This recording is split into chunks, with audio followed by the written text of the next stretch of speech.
नमस्कार, मैं रितेश कुमार सिंह आप सभी का फिर से स्वागत करता हूं। आज हम लोग देखेंगे विश्वनाथ त्रिपाठी के हिंदी साहित्य के सरल इतिहास में रीतिकाल के अंतर्गत प्रमुख रीतिमुक्त कवियों को। ठीक है, जैसा कि हम लोग इसके पहले वाले वीडियो में बात कर चुके हैं कि रीतिकाल को विश्वनाथ त्रिपाठी ने 3 धाराओं में विभाजित करने की बात कही है। पहला रीतिबद्ध, दूसरा रीतिसिद्ध, तीसरा रीतिमुक्त। रीतिमुक्त के अंतर्गत घनानंद, आलम बोधा ठाकुर आदि कवि आते हैं। ठीक है, इसी क्रम में यहीं से बात शुरू होती है।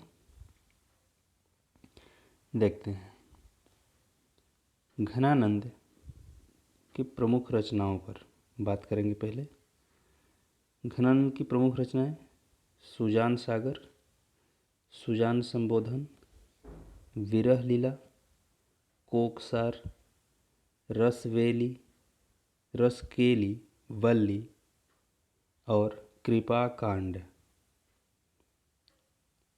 इनकी और रचनाएं हैं, लेकिन यहाँ पर कुछ प्रमुख रचनाओं की ही चर्चा की गई है।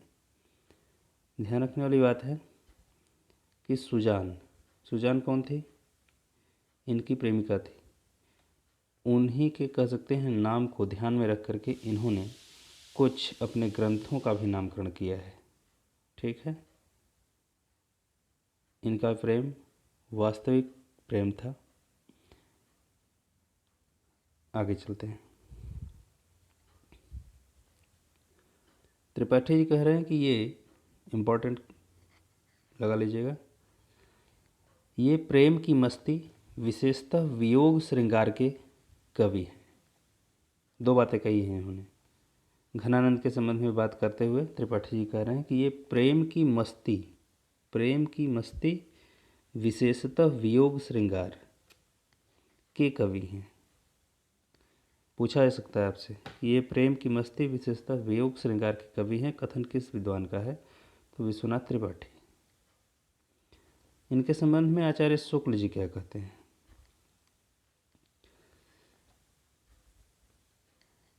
शुक्ल जी कह रहे हैं कि प्रेम मार्ग का ऐसा प्रवीण और धीर पथिक जाबादानी का ऐसा दावा रखने वाला ब्रज भाषा का दूसरा कवि नहीं हुआ। शुक्ल जी कहते हैं कि ये प्रेम मार्ग के धीर और प्रवीण पथिक हैं, जो प्रेम की बातों को काफ़ी दावे के साथ कहते हैं। ऐसा दावा करने वाला कोई दूसरा ब्रजभाषा का कवि नहीं हुआ जो प्रेम के संबंध में ऐसे दावे करे।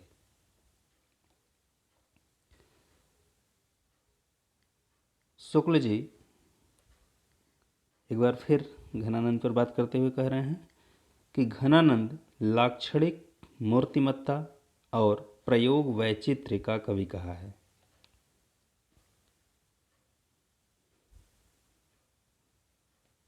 शुक्ल जी यहाँ पर ध्यान दीजिएगा, घनानंद को यहाँ पर जोड़ लीजिएगा। क्या हो जाएगा? घनानंद को लाक्षणिक मूर्तिमत्ता और प्रयोग वैचित्र्य का कवि कहा है। ये भी महत्वपूर्ण बात है कि घनानंद को लाक्षणिक मूर्तिमत्ता और प्रयोग वैचित्र्य का कवि किसने कहा है? आगे इम्पोर्टेंट, त्रिपाठी जी का मानना है कि घनानंद कलाकार हैं, कलावादी नहीं। कथन छोटा है लेकिन गंभीरता इसकी काफ़ी व्यापक है कि घनानंद कलाकार हैं लेकिन कलावादी नहीं है। कहने का ऐसा आडंबरवादी नहीं है, दिखावा नहीं करते हैं। इनकी कला में वह मार्मिकता है जो किसी भी व्यक्ति के हृदय को प्रभावित कर देती है। इसलिए कहा घनानंद कलाकार हैं, कलावादी नहीं है। आगे कहते हैं त्रिपाठी जी कि घनानंद की कविता में यह कलात्मकता सहजता में ढल जाती है। कहने का आशय यह है कि घनानंद की कविताओं में कलात्मकता जो है बड़ी सहजता के साथ ढल जाती है। ठीक है, कलात्मकता बड़े ही सहज रूप में ढल जाती है, ऐसी बात कही है।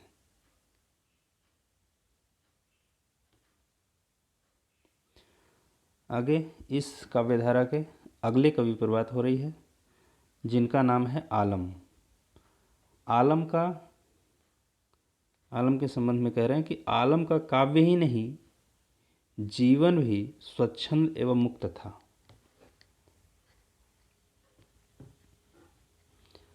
आलम, जीवन और काव्य, इनका दोनों क्या था? स्वच्छंद एवं मुक्त था। क्यों? क्योंकि आलम ये जाति से ब्राह्मण थे, लेकिन इन्होंने शेख नामक रंगरेजिन से विवाह कर लिया था, क्योंकि वह काफ़ी विदुषी महिला थी, सुकवयित्री थी। ठीक है, ये स्वच्छंद विचारधारा के कवि थे, इसलिए इनके काव्य में तो जो स्वच्छंदता दिखाई देती ही है, इनका जीवन भी स्वच्छंद विचारधाराओं से युक्त था। त्रिपाठी जी आगे कह रहे हैं कि आलम प्रेम की दीवानगी के कवि हैं, वे घनानंद रसखान की कोटि के कवि हैं। महत्वपूर्ण बात है कि आलम प्रेम की दीवानगी के कवि हैं, प्रेम के दीवाने कवि हैं। वे अर्थात आलम घनानंद रसखान की कोटि के कवि हैं। ठीक है, आगे बात कर रहे हैं बोधा। बोधा के संबंध में त्रिपाठी जी का मानना है कि बोधा राजापुर के रहने वाले थे। राजापुर कहाँ पड़ता है? बांदा जिला में। अर्थात ये कह सकते हैं कि तुलसी के जन्मभूमि के कवि हैं। इम्पॉर्टेंट बात है, महत्वपूर्ण बात है कि तुलसी कहाँ के रहने वाले थे? राजापुर, बांदा जिला के, अर्थात वहीं के रहने वाले, उसी जन्मभूमि के रहने वाले कौन कवि है रीतिकाल के? बोधा। ऐसा आपसे पूछा जा सकता है। आगे कह रहे हैं कि बोधा रसोन्मत्त कवि थे। प्रेम की पीर की व्यंजना इनके काव्य में भी मिलती है। बोधा रसोन्मत्त, रस से उन्मत्त। ठीक है, प्रेम के पीर की व्यंजना इनके काव्य में भी मिलती है। इनके अर्थात बोधा के काव्य में।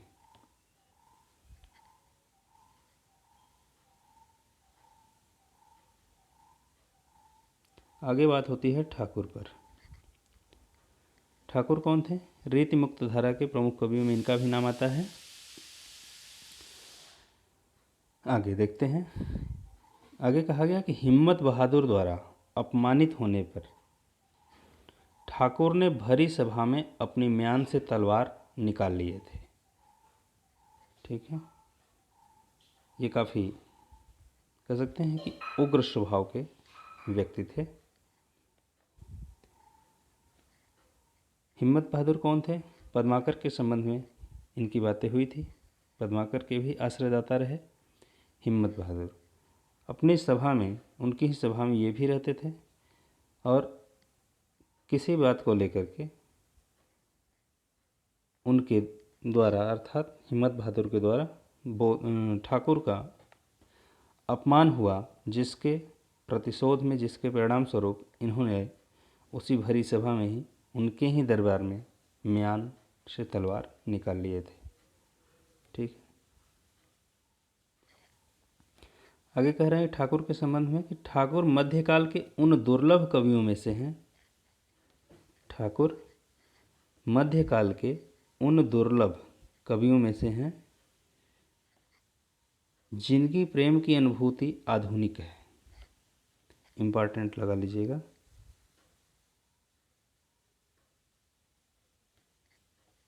ठीक है, कि ठाकुर मध्यकाल के उन दुर्लभ कवियों में से हैं जिनके प्रेम की अनुभूति क्या है, आधुनिक है।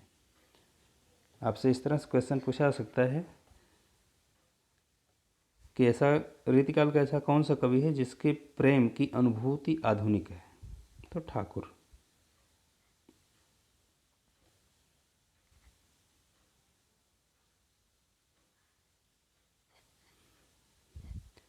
आगे बात हो रही है, इसमें कह रहे हैं कि त्रिपाठी जी की रीतिकाल में काव्यांग निरूपण काव्य रचना का निमित्त मात्र था, इससे काव्यशास्त्र का विकास नहीं हुआ।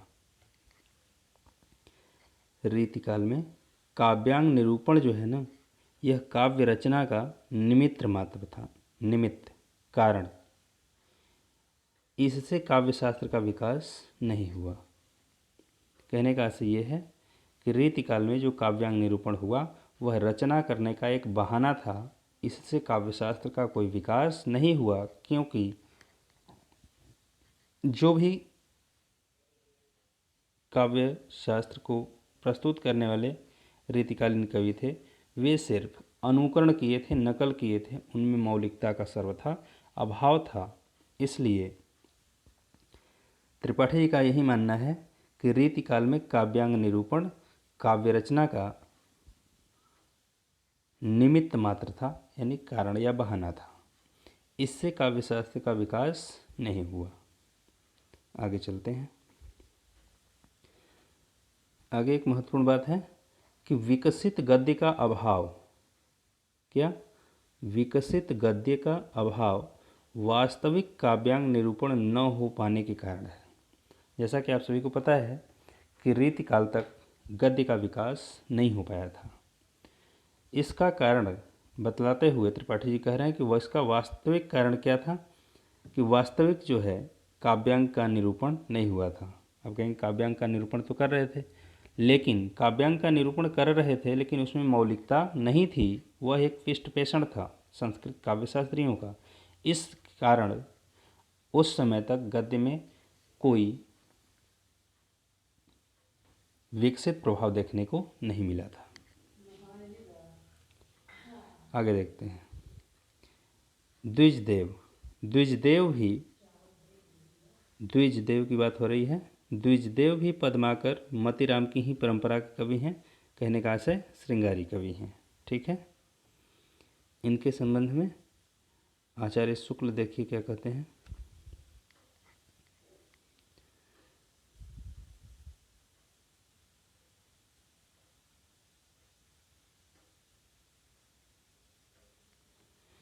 शुक्ल जी द्विजदेव के संबंध में कह रहे हैं कि जिस प्रकार लक्षण ग्रंथ लिखने वालों में या लिखने वाले कवियों में पद्माकर अंतिम प्रसिद्ध कवि हैं।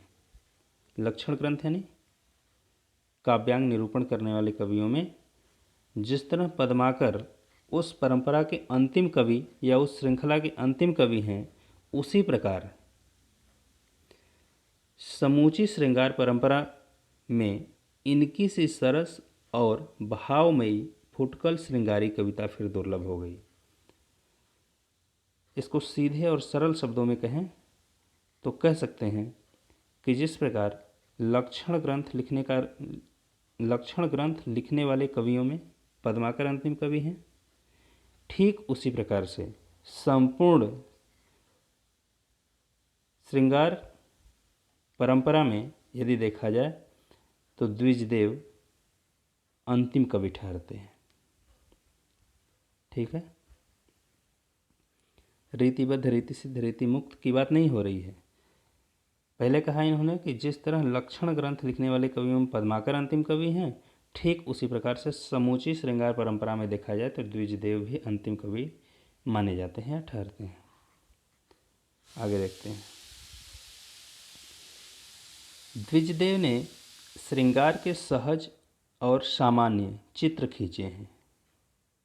द्विजदेव ने श्रृंगार के सहज और सामान्य चित्र खींचे हैं।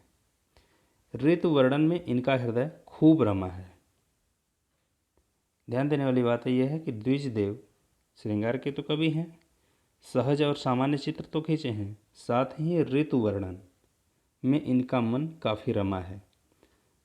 अभी इसके पहले बात हो रही थी सेनापति। सेनापति प्रकृति चित्रण के लिए जाने जाते हैं रीतिकाल में, ये ऋतु वर्णन के लिए जाने जाते हैं, इसको भी ध्यान रखना है। आगे कह रहे हैं त्रिपाठी जी कि जगन्नाथ दास रत्नाकर को ब्रज भाषा का आधुनिक काल में अंतिम बड़ा कवि कहा जा सकता है। इम्पोर्टेंट, जगन्नाथ दास रत्नाकर को त्रिपाठी जी कह रहे हैं कि ब्रज भाषा का आधुनिक काल में अंतिम बड़ा कवि, यानी इससे बड़ा कोई कवि नहीं हुआ। ठीक है, आज तक के लिए इतना ही। रीतिकाल यहाँ पर समाप्त होता है। फिर अगले वीडियो में मिलेंगे।